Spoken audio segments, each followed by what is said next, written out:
Hi everyone, welcome back to Grow Roots. This is Shannon, and today we're going to be talking about vertical gardening, specifically with vines.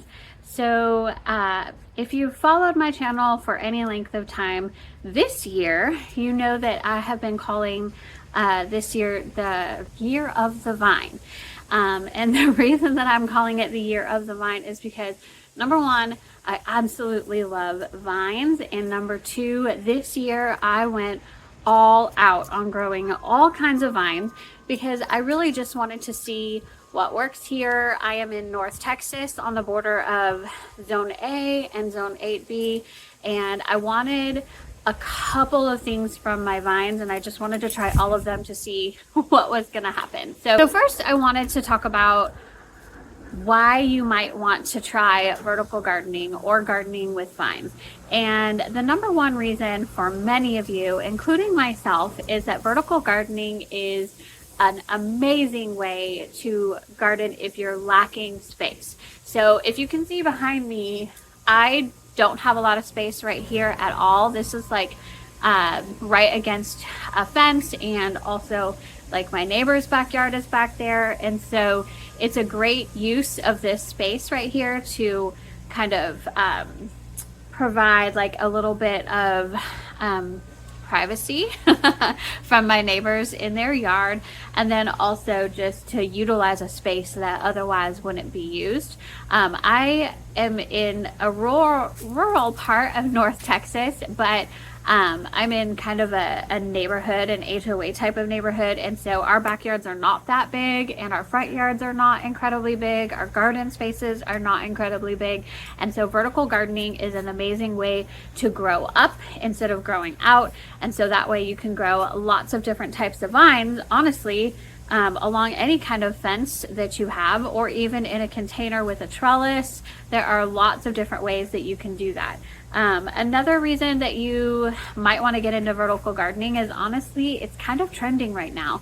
Growing things on trellises and growing things vertically. I think more and more we're finding that so many of us have a lack of space, especially like, nowadays in North Texas. Population is exploding up here, and so small spaces are becoming more and more common, and so it is kind of trending here in 2024, but I think it will continue to trend as well. So it's a great way to do that. And then also it's an amazing way to show like personal style. In my opinion, trellises like the one behind me, and also I have a vertical like archway up here, like I think they add so much style to the garden.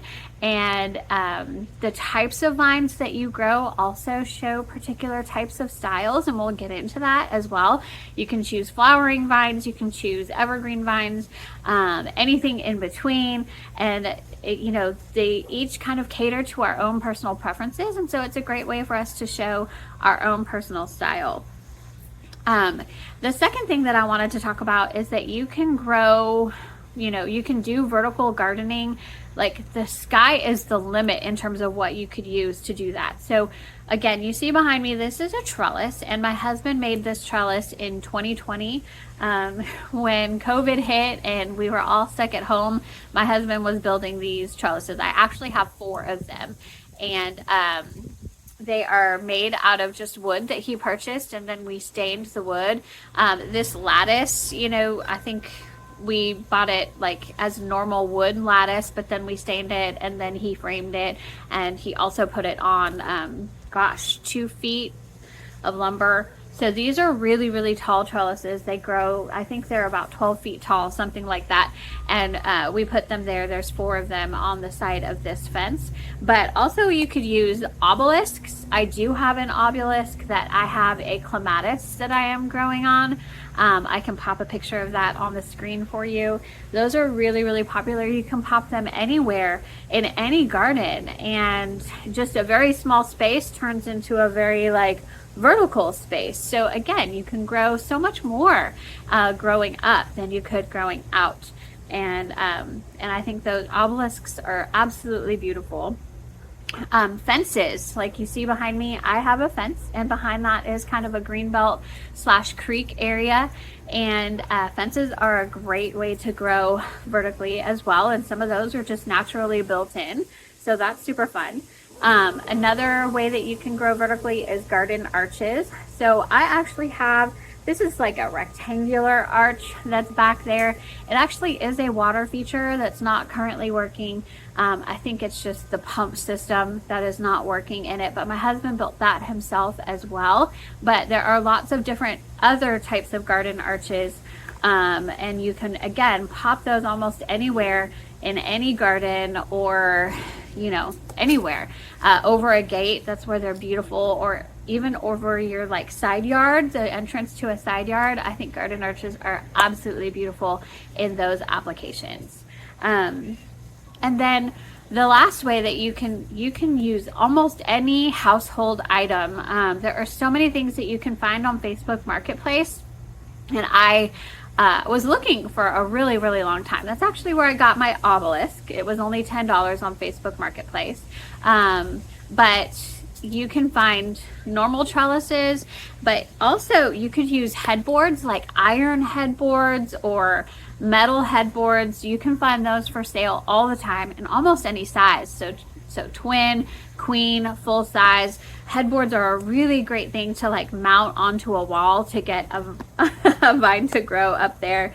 Wine racks are really good to use as trellises, and even old iron mannequins.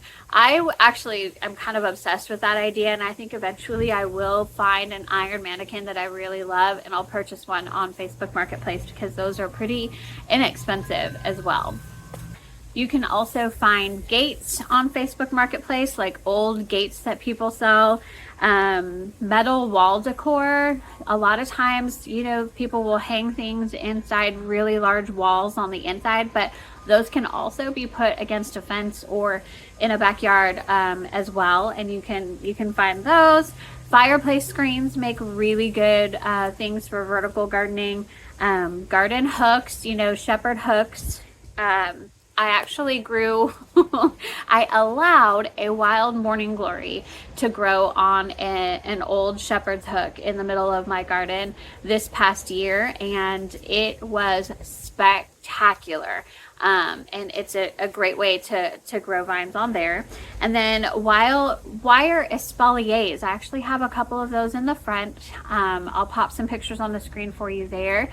But if you've followed Dig, Plant, Water, Repeat, Janie kind of made this like diamond espalier, and she made that famous. I think a lot of people are trying to do the same thing at home, and it's a great way, an inexpensive way to grow vines on these espaliers, and I think it looks absolutely beautiful as well. And then the last way is cattle fence panels. So here in North Texas, at places like Tractor Supply and Atwoods, you can find these cattle fence panels, and a lot of people will just buy those. They're fairly inexpensive, and then they create archways with those panels. You just have to kind of have some type of support in the ground to mount that cattle fence panel on, and it becomes an archway, and it's inexpensive. People also will just mount the actual panel on their wall, and that becomes a great way for vines to grow up. So many different ideas, so many different options, and every single one of those options, again, is a way for you to personalize your garden space, right? So there's so many different designs out there, and so many different ways that you can add your own personal touch, and then it makes your garden absolutely beautiful. Okay, so now I'm going to get into the types of vines that I have been growing this year. Again, it was the year of the vine for me. I'm growing so many different types of vines, but first I'm going to start off with the perennial vines that I am currently growing. So I am starting off my list of perennial vines with my absolute favorite vine ever, hands down, and it is the Tangerine Beauty Crossvine.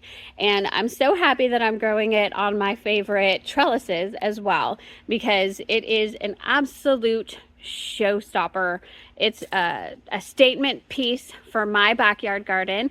I have a single video, like its own video. Please go ahead and click on that and watch that video, because when I took that video of the Tangerine Beauty Crossvine, it was in full bloom and it was just in its glory, and that was in the springtime. So here we are, this is actually in the fall, and I did have some blooms. I believe I have one still over here. Oh yeah, let me show you these guys. So here is a couple of blooms right here, but this is about all that I'm seeing right now. It did do like a fall flush for me, but I'm at the end of that fall flush. When we came into like the right temperatures, it was like, ooh, I'm gonna bloom again for you. And then here you can see these are the spent blooms there, but it's not currently in bloom, and that's okay. It's just still kind of in its glory. Oh, it's about to give me another bloom right here. But I believe the flowers are just absolutely gorgeous. They're that coral pinky color. And in the springtime, this vine is completely full of them. Right now, it's, you know, it will sporadically bloom for me from spring until fall. And then it's also evergreen. So in the winter, again, we are zone 8A/8B. So, and we definitely experience down to zone 7 temperatures. And this plant is evergreen for us here. And in the winter time, it takes on this like purplish hue. These leaves right now are a beautiful bright green color, but in the winter time, they turn kind of a purpley color. And sometimes they even have purpley spots. And I learned that that's completely normal. It's just the winter hue. But I love that it's evergreen. Actually, that's kind of rare. There aren't very many plants or vines that are evergreen. And so it is definitely one of them. And this vine, this is 4 vines on 4 different trellises. And they are only 2 years old. So in the second year, where a plant normally perennial things, in the first year they sleep, in the second year they creep, and the third year they leap, I would say my Tangerine Beauty Crossvine has leaped in its second year for sure. I can't wait to see what it does in its third year. I believe its third year will fill in all of this that's kind of down here, but at the top you can see there is tremendous growth this year. I'm just so happy about it. Again, this Tangerine Beauty Crossvine, a little bit about it. It is a Texas native plant. It is not to be confused with trumpet vine, which is invasive. Tangerine Beauty Crossvine is actually a Texas superstar plant. It has been named that by the Texas AgriLife Extension program because it is just unbelievable. It is not invasive. Do not confuse it with the trumpet vine, but it is a native and it grows fantastic. It doesn't spread. I have seen absolutely zero spreading, but the actual vine itself, because it's evergreen and it's perennial here, it just grows and grows and grows and blooms and blooms and blooms. And I don't think you could ask anything more from a plant, to be quite honest. This vine it does really well in zones, I believe it's 5 through 9. So if you're anywhere in zone 5 through 9, please give this a try. It is just the most awesome vine ever. I absolutely love it. It is my #1 favorite vine. So I am down into my backyard garden and it's kind of hard to see. It's swallowed up by a little bit of purple hyacinth bean, which I will talk about, but it is an annual vine, so I will talk about that later on in this video. Right here, what you see is coral honeysuckle, and this is actually just 1 year in the ground here. Last year in the fall, I planted the coral honeysuckle, and it was just this little itty bitty thing. It only came up to about right here on this trellis. Now it is all the way extended over here. I do have kind of a white, like cheap trellis that I got from Walmart that helps it grow on that fence. So it's extending all the way over there about 7 to 8 feet. And then on this fence, It is growing with some other vines that I will talk about in a second, but the coral honeysuckle extends all the way over here. Let's see, I think I found it all.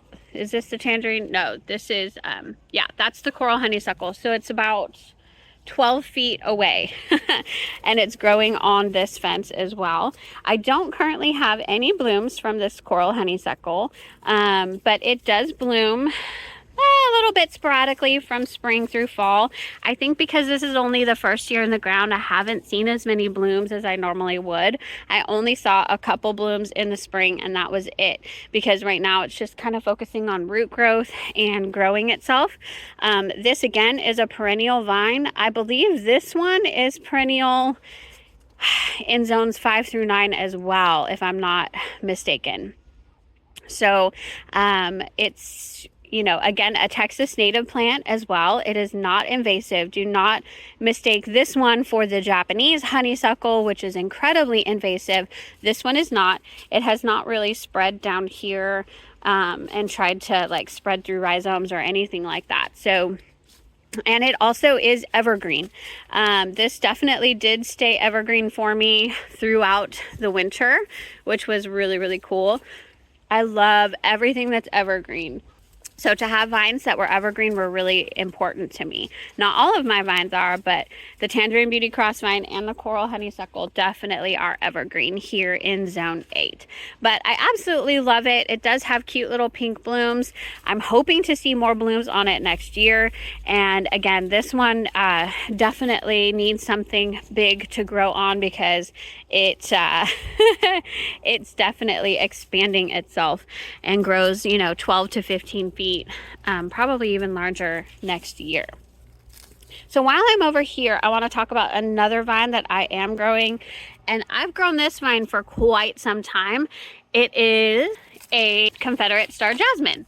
So Confederate Star Jasmine is another perennial vine for us here in North Texas, zones 8 through 11. So Confederate Star Jasmine, it doesn't go down to zone 5, not even close.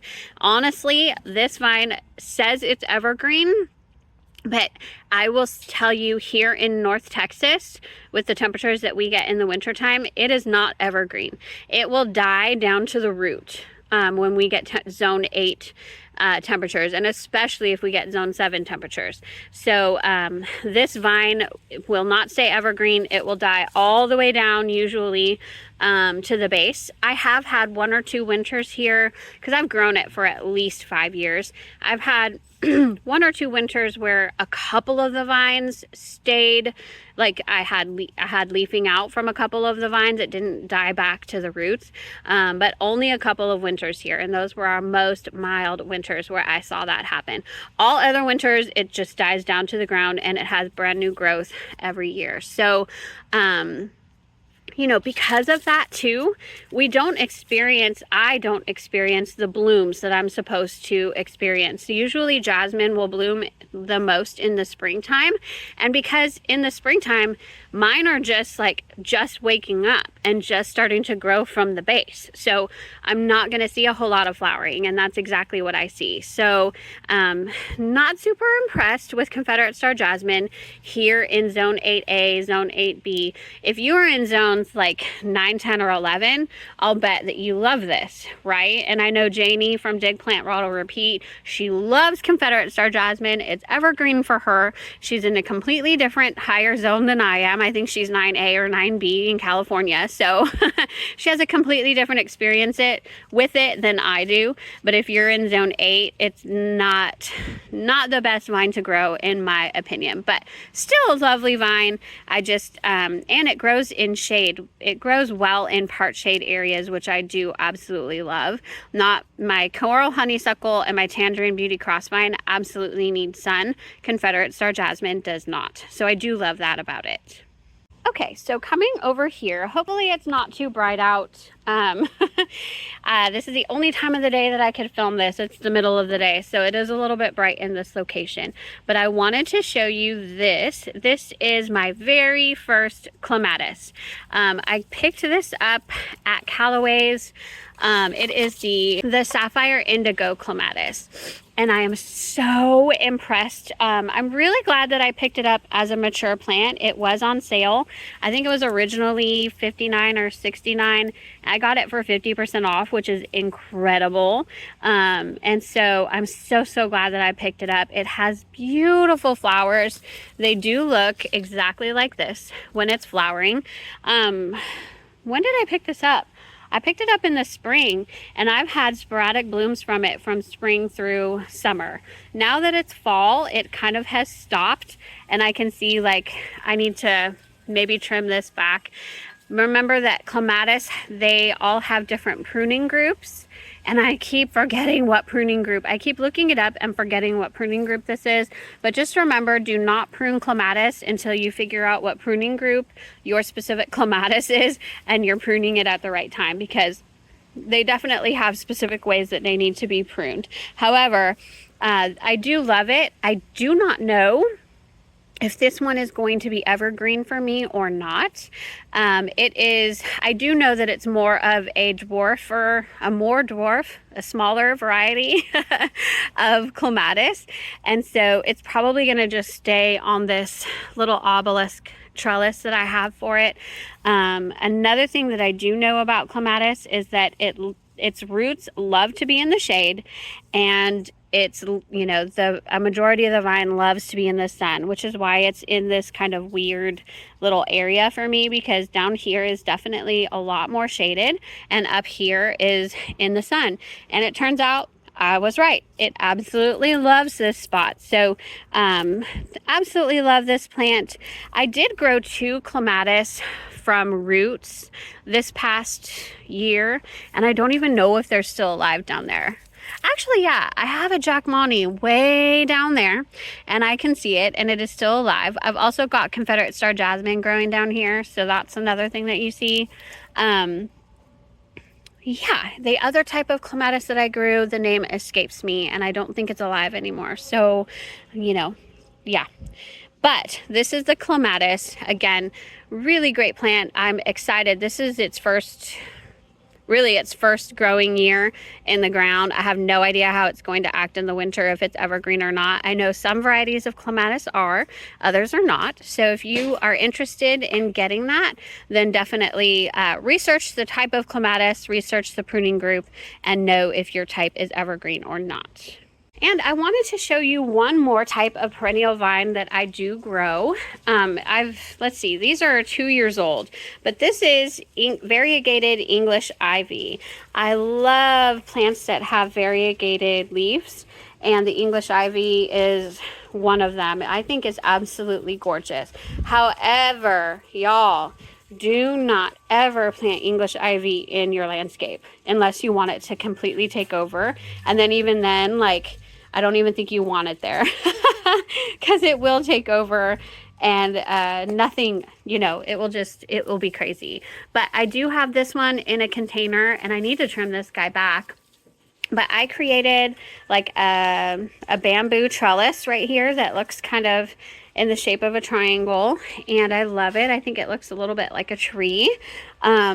And this is its 2nd year, and it is evergreen. So here on my porch, it does well in this kind of shady environment, part shade environment, and it's evergreen. So I absolutely love that. I do want to plant more and more of it in my porch containers because it kind of thrives in the porch locations for sure. I have another one down there, and again, this one is growing up a plant stand. I have a plant stand in here, and then I have a different plant that's a house plant that's out for the season. But you can see the English ivy kind of poking through there. Again, just absolutely beautiful. I think English ivy is zones 3 through 9, if I'm not mistaken. So almost anybody in the United States can grow this. just, again, be careful. Plant it in a container, please, because it will take over. It is considered invasive in the landscape environment. So, but I just love it. I just love that foliage. I think it's absolutely beautiful. So that is all of the perennial vines that I am growing. And again, I will get to enjoy those for years and years to come because they will come back every year. But sometimes it's really, really nice to just have an annual type of vine because sometimes they get a little bit crazy and we don't necessarily want them to come back year after year, but we do want to enjoy them in a seasonal way in, you know, just a few months out of every year. So here are the annual types of vines that I have grown this year, and I'll let you know whether I plan on growing them in the future or not.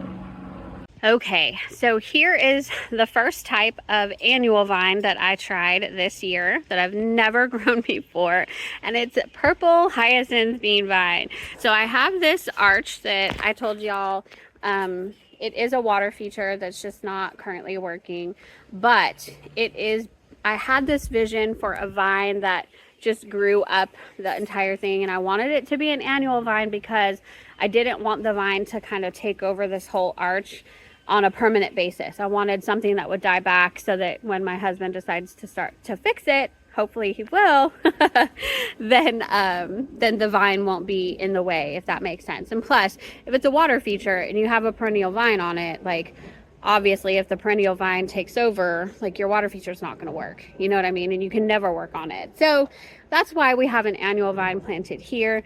And the first year that I've tried it, I tried purple hyacinth bean vine. So you can see it is currently blooming. It is fall. This guy, I have two planted. So one is planted at the base down here, and another one is planted at the base of this over there. And let me tell you, they are ginormous.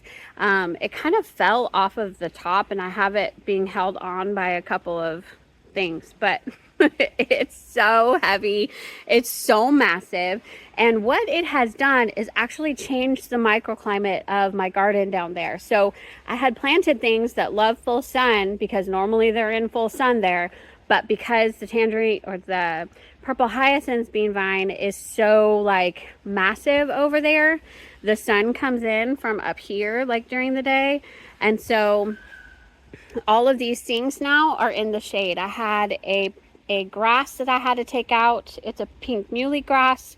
My coral honeysuckle is not getting enough sun.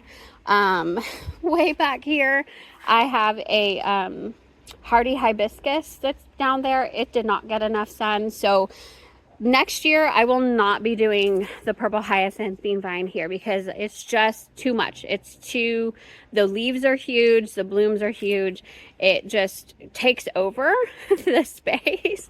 So just keep in mind wherever you are, if you plan to do purple hyacinth bean vine, wherever you plant it, things that are around it might need to be more shaded things because it could block the sun and get like totally, like, it'll take over an area. Tangerine beauty crossvine would be beautiful there, except that it's a perennial vine. I don't want a perennial vine there. So I'll tell you, I do have other annual types of vines I grew that I plan to grow here next year. But in the meantime, let's enjoy the beauty of this vine. Let me talk about the great things about it. I didn't mean to start with the bad things, but I do actually really love it. These blooms look like little purple orchids. Absolutely gorgeous. Now, I did not get these blooms until early October. So some people in North Texas were getting their purple hyacinth bean vine to bloom like in the late summer. And I was so bummed because mine were nowhere near blooming. And I didn't know if mine were going to bloom. Like, was I doing something wrong? What was I doing? I don't know. But sure enough, the fall is the time for the purple hyacinth bean vine to shine, and mine did bloom, and it's blooming everywhere I planted it. Every single plant that I planted, and I planted many, every one is blooming. And then after they're done blooming, they get these gorgeous bean pods that are purple, and I'm gonna get tons and tons of seeds. If I wait until these completely dry, they form little black beans inside, and I can save seeds for years to come. So I don't think as long as I grow them every year, I'm never going to have to purchase purple hyacinth bean vine seeds ever again, because I'm gonna have so many this year. So many. The other thing that I love about it, I hope you guys can see this, but the leaves are like this really dark green color, this emerald green color, and then purple veining, and the stems are purple, and like the undersides of the leaves, you can see all the veining that's purple. It's just an absolutely beautiful vine. It truly is. I think this vine survives in zones 9 through 11, if I'm not mistaken. So if you're in zone 9 and you can grow this and it survives the winter, I definitely would have its own dedicated space for it. It's because it's massive. Look at okay, this isn't even the base of the vine, but the stem is as thick as my finger is. This is how big this vine gets in one season. It's super fast growing, but just keep in mind, it definitely can take over. So you need a dedicated space for just the purple hyacinth bean vine. I really do want to grow this again, but I'm going to be growing it on an area of my fence that has a lot of space, and I haven't figured out where that is yet, to be honest, because I have so many other things growing near my fence. So I definitely will grow this again. I'm just not exactly sure where, because you need a lot of space for this plant for sure. Let me show you. I have more purple hyacinth bean vine growing along this fence back here, and if you can see, it is blooming back there as well. And then let me show you, I planted it all along my fence line. So I have one right there, and it looks gorgeous next to the Texas sage. Look at all those blooms with the Texas sage there, and then it's also trying to go into my sunshine ligustrum. I have another one that's planted there on the other side of the Texas sage, and in between that and the clematis. And so this one has, I'm not ready to, this was the first one to flower, and that's where the first flowers were. It's kind of going into the green belt there, but these pods are getting close to being able to harvest. They're not ready yet though. I've never done this before, and so I've been kind of picking the pods along the way because I have so many to figure out when the right time to harvest them is. And you definitely have to wait until these pods are all the way dry. I thought that this was ready, and I picked one yesterday, and there's big seeds in there, but they're still green. The pods need to be completely dried up, and the seeds need to be black to be viable. So it's not ready yet. Just a little side note. So it's kind of taking over all over here, and then I have at least 2 or 3 more planted on this side. I went vine crazy this year, y'all, but I needed to see what was gonna happen. And this is actually planted with a bunch of black-eyed Susan vine, and it's also planted with morning glory, but the morning glory did not really survive back here. Blue pickety morning glory, an annual variety that I purchased, but the black-eyed Susan vine along with the purple hyacinth bean vine, it's absolutely stunning, y'all. These two vines growing together, they do really well, just so you know. And I think they're absolutely beautiful. Look at that. So I'll talk about black-eyed Susan vine in just a minute, but going back to purple hyacinth bean. So there's a green belt behind there, but my purple hyacinth bean vine has come back there. It has started to grow on a red bud. It's a native red bud that's growing back there. And then you could even see the blooms back there. I hope you can see that. And then I don't know if you can see, but it's grown on this, what is that? That's an oak. I have purple hyacinth bean vine blooms as high as up here. I don't think you can see that, but let's see. There it is. Yeah. Anyway, it's very vigorous. It grows very tall. That's like 15 feet in the air. Well, 12, at least 12 to 15 feet in the air up there where the purple hyacinth bean vine is. It's insane. So I am glad that that is an annual vine for me, because I would not want it to grow back there and take over that greenbelt area. That just wouldn't be right. And so I'm kind of glad that it's going to die off, and then I can go back there and I can take it off. But again, you could see the black-eyed Susan vine blooming with the purple hyacinth bean. It's just gorgeous. And then I have more of those over there. So grew lots and lots of purple hyacinth bean vine. I do love it. I will grow it again, just in a more selective fashion next year. A couple of things that I did want to point out in regards to the purple hyacinth beans, like the actual bean pods. If you can see, they have like a metallic sheen to them. They're shimmery, they're glittery, they're gorgeous. So I did want to point that out, something that I did not know. I haven't seen anybody else point that out. The other thing that I wanted to point out is that the flowers are not fragrant. Honestly, out of all of my vines that flower, I haven't noticed a fragrance from any of them. Except I have noticed a fragrance from these bean pods, and it's not a pleasant fragrance. It's kind of a weird, stinky smell, to be honest. And then when you're dealing with the bean pod, can you see the shimmery on my fingers? It's kind of like this weird, like liquid, shimmery liquid kind of thing, and it doesn't smell good. I've never heard anybody say this about purple hyacinth bean vine. I don't know if it's mine, but it's all of mine because I have many, many, many planted.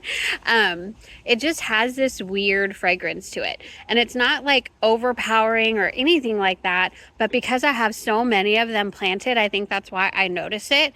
And it's just like, if my fingers touch the bean pods, they just do not smell pleasant. It's a very strange smell, I will say. So just an FYI, I wanted to point out the beauty of the shimmer of the bean pods, but then also I wanted to point out that they are a little bit stinky. Kind of strange, but anyway, there you go.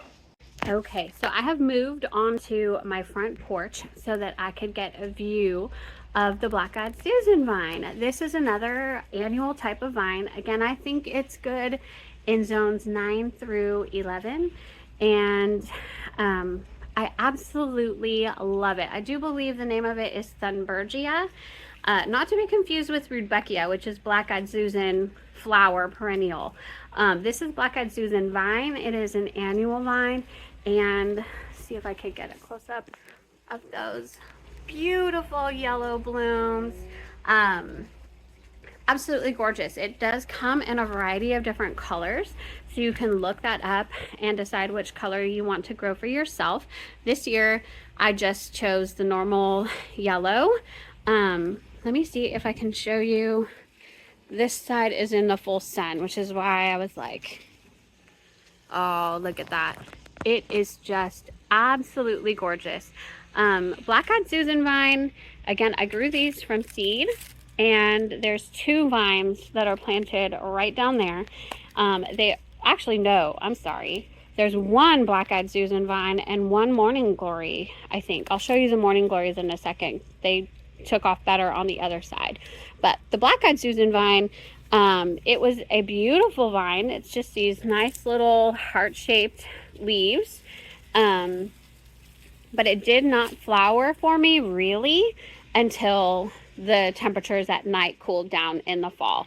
So I think it would bloom in the spring for us here in North Texas if you had an established black-eyed Susan vine already, which again, it's annual, so that's hard to do.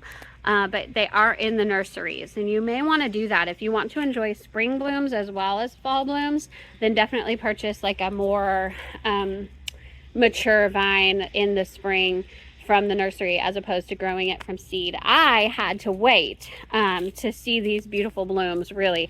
It did throw a couple of blooms for me in the summer, but because it was so hot and I think the temperatures were so hot at night, that's just what ours do.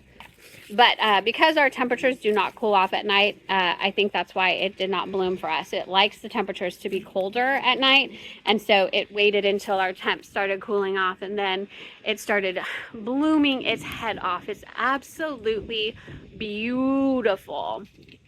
especially up there. I'll see it creeping over my entryway, but probably this is my favorite annual vine that I grew this year, and I will continue to grow that probably many times. I love it. I want to try other colors now, and I've been able to collect a lot of seeds. Let's see if I can find a seed pod. The seed pods are mostly good on the one in the back fence, but you can see these little things. That is a seed pod. You have to wait until it completely dries to collect the seeds, and again, the seeds are black, and I've collected lots and lots of them so far, so I can grow these yellow ones for sure next year without spending any money. But I do kind of want to try. There are red ones, there are white ones, there are ones that are a mixture of white to yellow, just lots of different types. So the black-eyed Susan vine is absolutely gorgeous. I will grow this again in the future for sure. And then another type of annual that I grew that it just didn't do as well for me was the Morning Glory, Blue Pickety Morning Glory. I don't know if you can see that. There it is. That's the only Morning Glory bloom that I have, but you can see that this was full of Morning Glory blooms. They're just all spent and gone now. Kind of interesting. I had a lot. This is a Morning Glory vine that's dead now, but I had a lot of Morning Glory, and they did pretty well and bloomed for me sporadically all throughout the season. But then this one died back, and this one did not do well for me this season. This one, I have a black-eyed Susan and Morning Glory planted in this container so that they can grow up this way over on this side. And I tried to grow it in an espalier, so you could see that. But the vine did not do, neither vine did very well. And I think it's because the container itself was a little too moist. I just couldn't get that container with the irrigation like all leveled out, and so the vine did not do as well. I'm still getting black-eyed Susan flowers, and I was still getting Morning Glory flowers. It's just, you can see that that does not look nearly as good on this side compared to that side. Like, it's just night and day difference. This one's planted in the ground and got a lot less irrigation. So just kind of interesting. Side note, I also have Confederate Star Jasmine growing there too, but again, it just got overpowered and taken over by the black-eyed Susan vine and the Morning Glory. So you can barely even see it. But those are the two annual options, and the Blue Pickety Morning Glory, not so great. I might try to plant, I will try again next year, but black-eyed Susan vine was definitely the winner in terms of the annual vines. So there you have it. There's the perennial vines that I have been growing, that I will continue to grow, and the annual vines that I have been growing. Whatever type of vine that you plan on growing, I hope that this video encourages you and inspires you to do your own types of vertical gardening. There's so many different ways and so many different plants and vines, and I believe that it will add beauty to any type of garden. So I hope that you are inspired, and let me know in the comments, what vines do you grow? How do you do your own style of vertical gardening, and what are your favorite perennial vines or favorite annual vines that you like to grow? Let me know. I hope you all have a fantastic day. Thank you all for watching. Bye-bye, everybody.